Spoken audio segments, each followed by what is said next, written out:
Hello, everybody, and welcome into today's episode of Around the Slice. It is Friday, September 20th, which means in 3 days, on Monday, September 23rd, we have a Bills Jaguars Monday night football game. Now, this is an important note. Kickoff is about an hour earlier than usual Monday Night Football because there's two games that night. At 8:15 on ABC is Commanders of Bengals, but for this show's purposes, at 7:15 that night, again 3 days, Monday, September 23rd, 7:15 p.m. on ABC is um Bills Jaguars, of course. I don't like that they do two at the same time, but that's what it is by the NFL. It's kind of a dumb idea, but it's whatever. So that's the broadcast information. Without further ado, let's preview this game and get into my keys to victory for the Bills offense and defense respectively. So let's start with my three keys to victory three keys to victory for the Buffalo Bills offense as per usual, as always, I should say. If you would like to share your thoughts on some keys I did or didn't mention, or some reactions to some thoughts I might have, please drop them down in the comments below. I always love conversating and some nice discourse with you guys down there. But first key for the Bills offense. This is pretty straightforward, a pretty blanket statement, but open up the playbook. I think in the first 2 weeks of the season, Joe Brady, in terms of his play calling, in terms of his offensive scheme, in terms of his scheme on offense, hasn't showed nearly of what he could show this year. He hasn't had to go that deep into his bag of tricks, if you will. And that's no knock against it. It's led to 2-0. It's led to smart football by Josh Allen on the offense. No turnovers.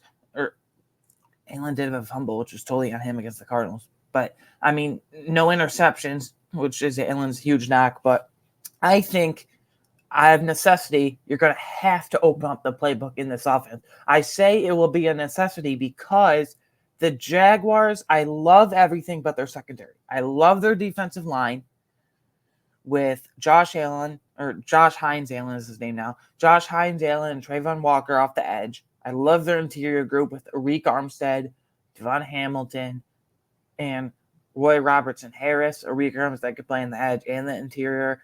Roy Robertson Harris is a nice rotational piece, and Devon Hamilton has just been a very steady veteran nose tackle for a number of years now. And I also love their linebacker group to create kind of havoc against opposing running backs and tight ends.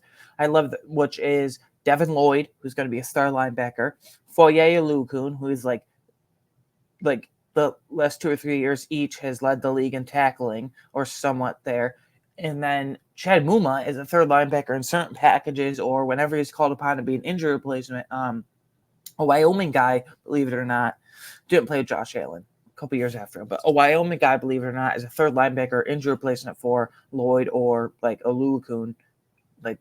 God forbid those two get injured, he comes in on certain sub packages and stuff. I really love their defensive line. Really love their linebacker group, as I just kind of portrayed there and described respectively. But I think where the Jaguars defense can be had, if you will, and be is the downfield passing attack of opposing offenses, in this case specifically the Bills. Because whereas I think James Cook will be eliminated because the D-line and the interior, like I just said, Dalton Kincaid will be somewhat limited as well. I think, and Curtis Samuel barely gets any snaps as it is. This is not the game for him. Khalil Shakir, unless he's lining up on the outside, he's going to be limited probably in the slot. But the Jaguars defense can be had downfield. So I'd say, and this leads into my next key for the Bills offense, create mismatches against the Jaguars.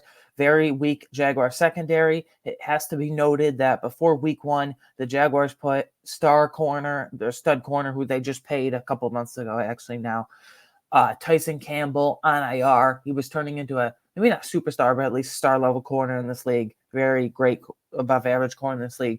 He's out for the first 4 games, weeks 1 through 4. The Jaguars secondary is pretty weak as it is with him, outside of him. But now, now without Tyson Campbell, it's really weak. So I say create mismatches now, especially without Tyson Campbell. Here is the Jaguars starting secondary. Again, no Tyson Campbell. Their 2 starting corners are Monteric Busta Brown, as they call him. So Busta Brown is one of the starting outside corners. I don't think he's a full-time starter. He's thrust into that role because of Tyson Campbell. I think he's more of a situational type hybrid player, high-end athlete, but I don't think you ever want him as a full-time starter, but now he has to be. And then Ronald Darby, who has some moments here and there, but actually he started his career in Buffalo, believe it or not, drafted there. Then he got traded with Sammy Watkins package, all that stuff. But like I just said, he makes a few plays here and there, but I think he's kind of a washed veteran at this point. And then you have nickel corner Jerry and Jones, who hasn't really made any like splash plays. I really liked him coming out of Florida State, but he's just really only a nickel / slot player, and he's only a rookie. And then their starting safeties, I think you can really take advantage. Normally, at one, Andre Cisco, Syracuse shout out, which is only like an hour and a half away from me. Syracuse shout out, Andre Cisco's from there. And then the other starting safety is scheduled to be Darnell Savage, but he didn't play last week. Who did the Jaguars lose to go to 0-2? I don't remember. But they went 0-2. He didn't play last week. And then, so it normally would be Darnell Savage. Andrew Wingard is on IR. Deshaun Gibson suspended for the first 4 games of the season. So the second starting safety, opposite of Andre Cisco here is going to be, let me see what I got written down, is going to be Antonio Johnson. And he was like cut from the Packers. He bounced around a couple of times around cut down day the last couple of years. I don't think he's a really high-end athlete, so I think that's where you can take advantage. Like, the only player I like in that secondary is Monteric Buster Brown. But I said he's more of a situational guy, not a full-time starter. Now he's thrusted into that role because of Tyson Campbell. So if you want to put some like speed mismatches on Ronald Darby, who's kind of a grizzled wash veteran at that point, with maybe throw some Curtis Samuel in there. I'm not counting on it, but maybe throw some speed with Curtis Samuel in there. But I'm really looking for size mismatches, on this weak Jaguar secondary, specifically Keon Coleman. He only had 1 target last week. It wasn't really a catchable target. Josh Allen kind of sailed over his head. It was the end of the game in garbage time. Who the hell cares? But still, I think you can create size mismatches and throw some unique size mismatches with Keon Coleman, with Matt Collins. More so Coleman, though, against corners like Ronald Darby, who's kind of a smaller-ish corner. He's not tiny, but smaller-ish. So I think Keon Coleman will be really effective, because I think slot guys like Khalil Shakir, Curtis Samuel, Dalton Kincaid will be kind of locked down, if you will, by those linebackers that I love. And then I think the James Cook and Ray Davis and Ty Johnson as well, to an extent. The run game will be kind of limited and contained. So I think this is really going to have to be, like, for the first time this season, a downfield aerial assault, if you will. Now, I'm not saying getting nutty and stupid like Josh Allen sometimes does, but Joe Brady, continue the pre-snap motion, get some size mismatches with Keon Coleman, and, have an aerial assault. Don't get nutty and stupid with Josh Allen throwing 2 or 3 interceptions. No need for that. But I think where he's had like average like 18 to 20 passing attempts through 2 games, I want to see him maybe get like the 25 to 30 passing attempts around there. I think the volume can be ratcheted up a lot to kind of take advantage of these mismatches, especially with a guy like Keon Coleman against this Jaguars weak secondary. And then my third and final key, get Josh Allen on the move. He only had 2 carries, 2 yards last week against the Dolphins, because really, by halftime, after the first quarter, Bills are up 14, and by halftime, they're up 21. It wasn't even a game other than like 1 quarter, like I just said, arguably halftime. So he didn't have to be on the move much. Again, 2 carries for 2 yards specifically. He didn't have to be on the move much, but I say kind of get him involved, because Trayvon Walker and Josh Allen are not known particularly well for their run defense, really, at all. None of their defensive linemen are. So get Josh Allen on the move, neutralize those pass rushers, neutralize those edge rushers, whatever you want to call them, Josh Hines Allen and Trayvon Walker, and we'll go from there. I think whether it's Josh Allen scrambles, more so designed runs, and I really want to see Joe Brady, like I just said, dig into his bag of tricks, throw up some more play action. Like, that's barely have any play action. Josh Allen's killer against play action. Have him under center. Have him in shotgun. Have a lot of design runs for him. I want to see him get like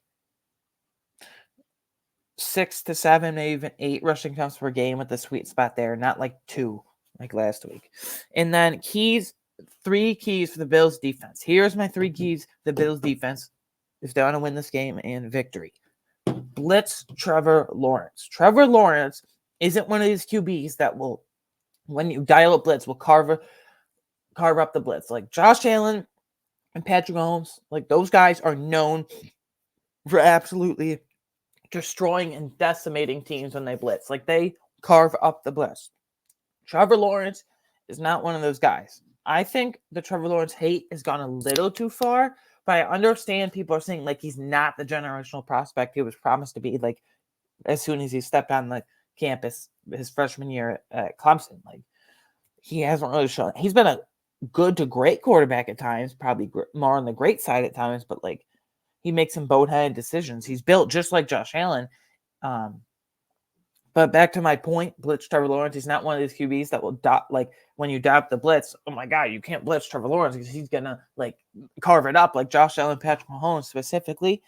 So here is the Jaguars' offensive line. I like a few of their pieces, and a couple of their pieces are underwhelming. At left tackle, you have Cam Robinson.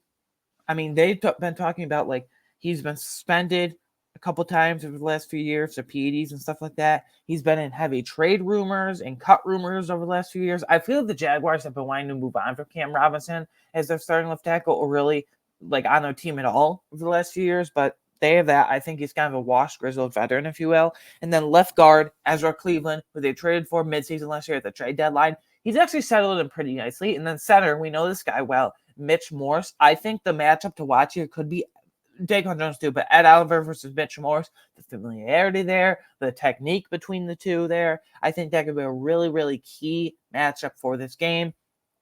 So you have Mitch Morse. At right guard, Brandon Scherf, who he's still playing at somewhat high level at 32 years old. He's not as washed as a guy like Cam Robinson, but we'll see. And then at right tackle, you have Anton Harrison. I like the middle three interior offensive line duo trio, I should say, rather, Ezra Cleveland, Mitch Morse, and Brandon Scherf at those 3 spots respectively. But Cam Robinson at left tackle, Anton Harrison at right tackle, whether it's Von Miller, AJ Epinesa, Greg Rousseau mainly, Groot, as they call him, Groot, Von Miller, AJ Epinesa, I think those guys can really attack and take advantage of those tackles. If you need a reminder, Cam Robinson at left tackle, Anton Harrison at right tackle. We know Groot lines up on the left side of the defensive line as the left defensive end, so he'll be matched up against Cam Robinson the majority of the game. And then Von Miller, who I love how they're deploying him in AJ Epinesa as a situational pass rusher. It's splitting those reps with Von Miller on the right side can really take advantage of Anton Harrison. I like Anton Harrison. He flashes a rookie, but they're no match for guys like Von Miller. He's no match for guys like Von Miller and to an extent AJ Epinesa as well. So that's just I take advantage of those weak tackles, if you will. And then contain Travis Etienne. It hasn't really affected things because week 1, comeback win against the Cardinals. Week 2, well, I know the Dolphins, Miami Dolphins. You're 2-0, so as the run, the being very poor, I'm just going to be honest, very poor run defense hasn't really mattered, but James Conner gashed us in week 1. Devon Achane, gashed us in week 2. Ed Oliver and Daquan Jones have been being pushed off their spot for whatever reason, and this is going to come back and haunt us. We play a lot of teams this year that have very good to great, even elite run games. Like Travis Etienne's only issue is ball security and fumbling, which he did in the goal line week 1. That's how they lost the game in the Dolphins the last few minutes there, but that's besides the point.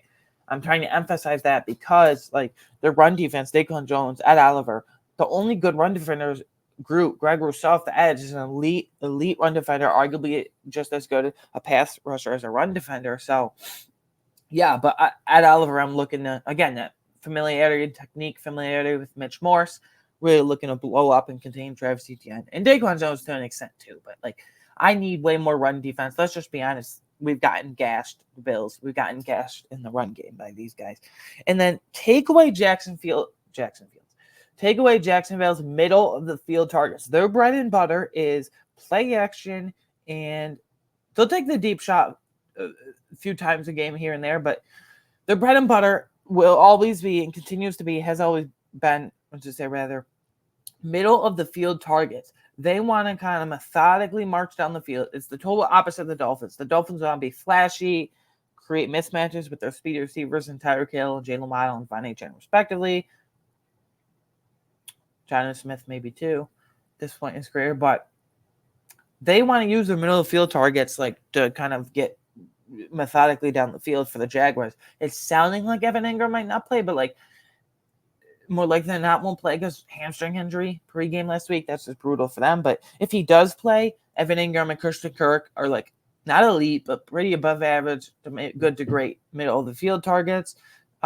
Christian Kirk is that true prototypical slot receiver, and Evan Ingram is that true prototypical middle of the field tight end. And then Brenton Strange, if Ingram doesn't play, my point is I need the linebackers to be on point here. Balin Spector and Dorian Williams, I know they're pretty underwhelming in pass coverage. They're high-end, high-energy tacklers. Like, they're hair on fire. Like, literally, they both have long hair. So, they'll both have long hair, but the hair on fire fits them to a T expression because they really do play like that high-energy, high motor, whatever you want to call it. But take away the middle of the field targets with Ingram and Kirk, and then Brenton Strange if Ingram doesn't play. That's how they want to kind of beat you. Not over the top, not with the run game, maybe with the run game and middle of the field targets with those two. So I need the linebackers to like kind of be on point, like improve in pass coverage like quickly, like very fast here. My players of the game predictions. Who do I think will show out on offense for the Bills, and who do I think will show out on defense for the Bills? This might be kind of unconventional because like last week he only had 1 target and 0 catches. But Keon Coleman is my offensive player of the game prediction for the Bills. Like I said, very weak Jaguars secondary. Their best corner by far, Tyson Campbell, is on IR. He's going to have to miss the 4 weeks. So this game plus one more game, if he even returns then for week 5. Don't ask me who they're playing. I don't know. But Keon Coleman, like I think he can have a huge ball game, like 50 to 55 yards, 50 to 55 yards at a touchdown. Like Keon Coleman, he played 73% of snaps in week 1. 91% of snaps in week 2. Like, they're not messing around. They're not splitting him with Matt Collins. People say, well, Keon Coleman hasn't been used much. Yes, he has. He played 91% of the snaps last week in week 2 against the Dolphins. That's just absurd for us, mind you, a second-round rookie in high profile, but second-round rookie in Keon Coleman. So I think 50, 55 yards and 1 touchdown because of the size mismatch that he'll create against the very weak Jaguars secondary, against Lionel Darby, against Tyson Campbell, whoever it is, Jerry Jones in the slot, Keon Coleman coming out Florida State could be a big slot, whoever it is. I think that's really, really going to be effective. So, Keon Coleman. Defense player of the game. This is kind of unconventional too. Dorian Williams. I will preface this with this. By saying this, I am scared that the Jaguars are going to take advantage of Dorian Williams' very subpar pass coverage ability, if you want to even call it that, with the middle of the field targets. I'm really scared that Christian Kirk, and if Ingram plays, but more Christian Kirk is going to eat him live in the middle of the field. I think you might have to bring in that third dime safety, whether it is Cole Bishop or Jamarcus Ingram or Cam Lewis, whoever, to kind of help and mitigate that. But I have a really bold prediction in my 5-game predictions related to Dorian Williams here, but I really like his physicality. Because of the weak run defense that Ed Oliver and Daquan Jones had and this whole team has had up front with the defensive line, I think Dorian Williams has done really well as a run defender coming up from the second level. I think he's best when he can kind of go and attack the ball and always run the ball and attack the line of scrimmage, but he's going to have to figure out fast, like pass coverage, because I'm really scared that the Jaguars and Christian Kirk will eat him alive, and the Jaguars know that. They're going to key in on that and then get Christian Kirk going. He's been very disappointing the first couple weeks of the season, but they're going to, like, I'm scared that he's going to eat him alive, but, like, I don't know. Let's go kind of off base here with these two. Keon Coleman, offensive player game prediction for me for the Bills, and then Dorian Williams, defense player game prediction for the Bills, because I think he's going to have to learn on the fly and very quick the pass coverage and Christian Kirk. And then my 5-game predictions. Again, these are underdog fantasy player props, picks, whatever you want to call them. I don't do it. Again, I'm almost 21 years old. I'm 20 right now. I could do it if I wanted to. You just have to be 18 to do it, but I don't. It's whatever. I just like to look at it for fun and give you guys kind of a scope of things. I think Josh Allen hits over 232 and a half passing yards. Like I said, I think this is a game where Joe Brady and his offensive play calling and his offensive staff kind of spiced up a bit, if you will, mix in some play action, mix in some design runs for Allen, give them a mix of shotgun and under center. Another week removed from the hand injury, if you want to call it that. Left hand injury. It's whatever. Didn't affect him really last week. But over 232 and a half passing yards for Josh Allen. He hasn't even, he almost hit this week one, and then last week he didn't even near hit that. He only had 150-something passing yards, if I remember correctly. I don't know off the top of my head. Sorry about that. But I think Josh Allen hits. Now, I don't think this hits by far. Maybe like 235, 240, 245 at the most passing yards. Probably more in the 235, 240 range because of the Jaguars' weak secondary. I think they're going to have to throw the ball because I love the Jaguars' defense otherwise. The linebackers love that. The defensive line love that. Pretty underrated group across the league. So put me down for Josh Allen hitting the over 232 and a half passing yards prop. Keenan Coleman over 36 and a half receiving yards. I think he'll hit this pretty easily, this prop. Like I said, 50 to 55 yards and a touchdown with the size, the physicality, and the big slot mismatch against Jerry and Jones. No, Tyson Campbell, I was about to say. Jerry and Jones, whoever's out there, Monteric Busta Brown, Ronald Darby, getting a West veteran, who cares? Put me down for Travis Etienne over 51 and a half rushing yards. I know my defense, and unfortunately, we get gashed in the run game. Now, it's going to be up to how many times do the Jaguars kind of use Travis Etienne. If they stick with it, I think he could be it for a 100-yard rushing day if he gets like 15 to 20 carries, something around that. But put me down for pretty easily over 51 and a half rushing yards, unfortunately, for Etienne. And then Brian Thomas Jr. over 0.5 touchdowns. Like, he's easily been their wide receiver one through 2 games this season. Like, it's not even a question. Their first-round high-profile rookie at LSU. Gabe Davis, they overpaid. We know Gabe Davis. He does nothing. I'm sorry. He just doesn't. Evan Ingram only played week 1. Brandon Strange, really nothing as a backup tight end. Christian Kirk, been highly disappointing for the first 2 weeks, although I don't really think Doug Peterson is has used him to nearly his full capabilities. So they're going to want to get a fourth quarter touchdown. They're going to have to rally from behind, probably whether it's behind 3 or 6 in a close game. And Brian Thomas Jr. is going to get a clutch fourth quarter touchdown. I just feel like we're going to be stressed about it, and that's what it's going to do. And then this is really, really bold. I'm going off the beaten path here, if you will, but put me down for Dorian Williams getting an interception. Like I said, he's got to be great. Learn to up his pass coverage ability on the fly. He can't get eaten up by Christian Kirk. The Jaguars know that, are going to key in on that. And he's going to get some support from that third dime safety, but I think Dorian Williams can surprise us all, me included, and get an interception. And then lastly, this isn't an official prediction, so those are my 5 official predictions. 4 underdog fantasy player props, 2 for each team, plus 1 of the more generalized, conventional one to put me down for Dorian Williams getting an interception. I think the Bills win this game, 27-24, and they'll start 3-0, and I think already starting 2-0 is like surprising people's expectations. And the rest of the AFC looks pretty suspect right now. I know the Chiefs are 2-0, the Texans are 2-0, but Bengals are 0-2 for the 3rd straight year. Ravens are 0-2. Like, that AFC North is looking kind of meh right now. Browns are 1-1. Steelers are 2-2.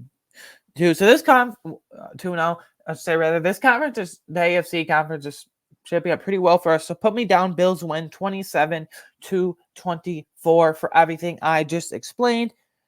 Lastly, fun exercise I'd like to do at the end of every preview episode. This one is particular this time, projecting the 5 inactive players versus the Jaguars here on Monday Night Football in 3 days. We already know about 2 of them, unfortunately. Linebacker Terrell Bernard, superstar slot corner Taron Johnson. The fact that they didn't put Taron Johnson on IR before last week's game tells me that they're encouraged that he can go back within the 4 weeks. Hopefully in the next 3 or 4 weeks, he can come back. I highly doubt next game he can come back 6 days after Monday for the Ravens game, but we'll see. And then they have till 4 p.m. on Monday, the 23rd, in 3 days. So 4 p.m. on Monday to decide whether or not put Terrell Bernard on IR. If they don't put him on IR, great. He can come back within 4 games, 3 or 4 games. But if they put him on IR, he has to miss 4 games. So unfortunately, we know about that. 2 inactive players. And then we get into 3 true healthy scratches. You have to have 48 active players in game day by rule. 8 off, that has to include 8 offensive linemen by rule. But I think the 3 true healthy scratches will be Linebacker Eddie Ulofoshio, I just have a feeling they're going to get Joe Andreessen dressed for special teams purposes. He played way more in training camp in the preseason than Eddie Ulofoshio. He flashed, and Eddie Ulofoshio didn't and was hurt anyway. So, and then another one, Javon Solomon. He's just coming back from injury. I think Casey Tuhill will play. And I think they'll have to elevate one of Cameron Klein and Kingsley Jonathan. Week 1, they elevated Klein. Week 2, they elevated Kingsley Jonathan. I think this week, week 3, for Monday Night Football against the Jaguars in 3 days on the 23rd, again, they're going to elevate Cameron Klein and just keep flip-flopping and taking turns and rotating between the Klein and Jonathan, respectively. I think Javon Solomon sits out at least just one more week, and then he's good to go. I think DeJuan Smoot's back after missing the first 2 weeks with a toe injury that's maybe worse than we thought, but I think, he wants revenge against his former team, whatever you want to call it, against the Jaguars. He was very productive there until he tore his ACL, so he'll be motivated to play them. And then the last one comes down to Tylen Grable and Ryan Vandermark, and I don't see this changing. I like Ryan Vandermark more, but Ryan Vandermark only plays left tackle, and Tylen Grable can play left and right and guard in a pinch for them. So they like that versatility, and he's clearly had them on a depth chart. Maybe we elevate Will Clapp again to be that backup jumbo tight end, 6 offensive lineman to Alec Anderson. Alec Anderson will never be a healthy scratch ever because he can play all 5 offensive line spots, center, guard, tackle in a pinch. He's that jumbo tight end, 6 offensive lineman, insert blocker, whatever you want to call it. And then Will Clapp maybe is the backup to get elevated. So 5 inactive players.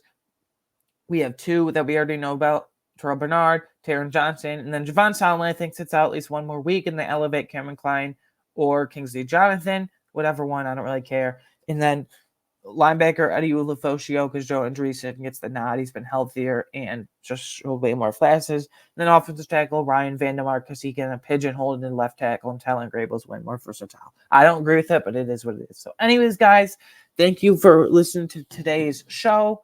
Just a reminder before I get out of here, you can follow me on Twitter personally at @AWineconnect13. I've grown a pretty sizable community on there. I love interacting with people, whether it's about comics, TV shows, movies, sports, NBA, NFL, whatever I got going there. And then you can follow the show on Twitter at @AroundSlice. You can watch or listen to this podcast on YouTube, Apple, Spotify, or, of course, wherever you get your favorite podcasts. And you can support me on Patreon and get bonus content found nowhere else except for you guys as patrons at patreon.com/aroundtheslice for just $3 per month. You don't have to. I appreciate you for just listening or watching this podcast wherever you do. But yeah. And then lastly, I'm at 26 subscribers. I'm not putting a deadline on it, but I want to I'm on the road to 30 subscribers, 4 more. You guys are a loyal fan base. I really appreciate that. I know you can get there, so please help me do that. And yeah, just a reminder, I have the Bills winning this game on Monday Night Football against the Jaguars, 27-24. Thank you for supporting and listening or watching today, and I will see you on Tuesday in 4 days for hopefully a positive, upbeat episode. See you later. Bye.